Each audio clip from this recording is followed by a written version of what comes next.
आदाब। 21 जुलाई को पर्व ईद अल अज़हा मनाया जा रहा है। अरब देशों में लोग इसे ईद उल जुहा कहते हैं। इसे ईद उल अधा भी कहा जा सकता है। कुर्बानी से जुड़ी हुई होने से इसे ईद ए कुर्बान और नमकीन पकवानों की वजह से इसे नमकीन ईद भी कहने की रिवाज है। खैर, आम लोगों में यह बकरीद या बकरा ईद के तौर पर जाना जाता है। यह 20 जुलाई शाम को शुरू होकर 21 जुलाई शाम को खत्म होता है। यह इस्लामी समुदाय की 3 ईदों में से एक है।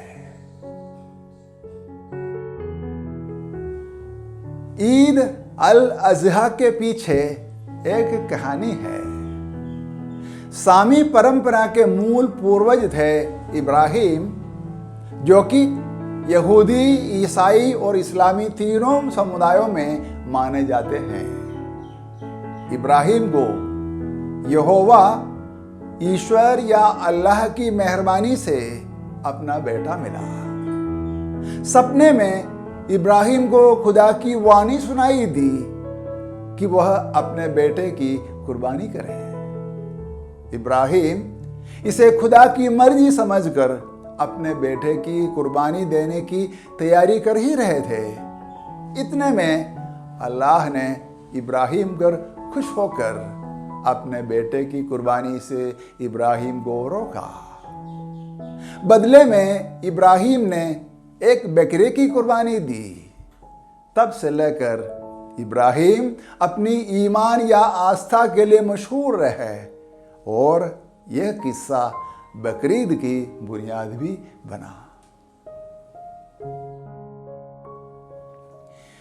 अमूमन यह माना जाता है कि ईद अल अज़हा का रिश्ता सिर्फ बकरे से है, लेकिन अरबी में कर्ब का मतलब करीब या पास रहने से है।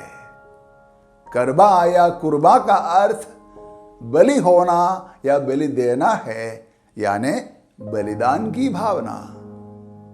ईमान या आस्था के जरिए अल्लाह या ईश्वर के नजदीक रहना ईद अल अज़हा का भीतरी भाव है।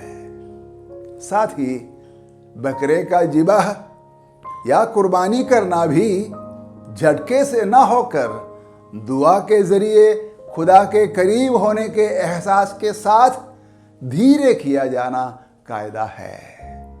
इसे ही हलाल माना जाता है। परंपरा के मुताबिक बकरे या जानवर के गोश्त को 3 हिस्सों में बांटना कायदा है। 1/3 अपने परिवार के लिए, 2/3 रिश्तेदारों, दोस्तों और पड़ोसियों के लिए और 3/3 गरीबों और ज़रूरतमंदों के लिए देना होता है। नमकीन पकवान को भी इस प्रकार एक दूसरे में बांटा जाता है।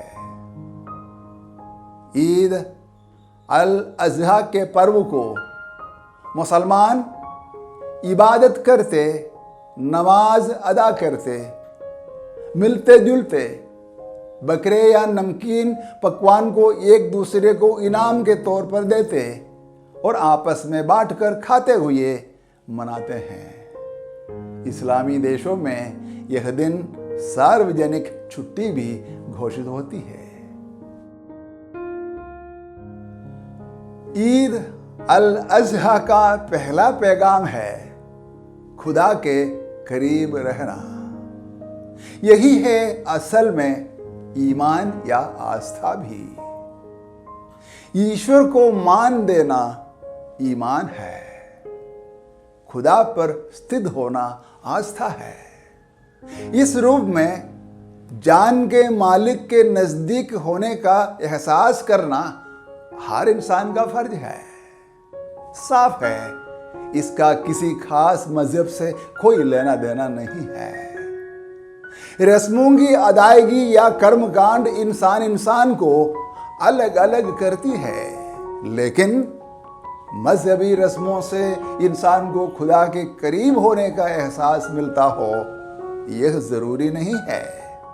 इसलिए अपने अपने मजहब के जरिए और उसके परे भी खुदा के पास रहने के एहसास को ही ईमान या आस्था समझना ईद अल अज़हा की सबसे अहम सीख है।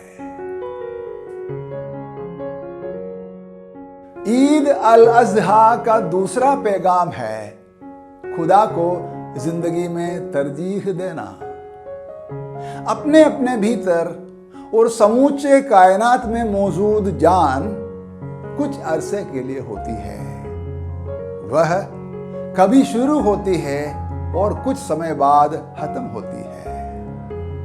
यह इंतजाम जान के मालिक की योजना और मर्जी है। इस योजना के मुताबिक जिंदगी को बिताना और उसकी मर्जी को कबूल करना इंसान के लिए दरकार है।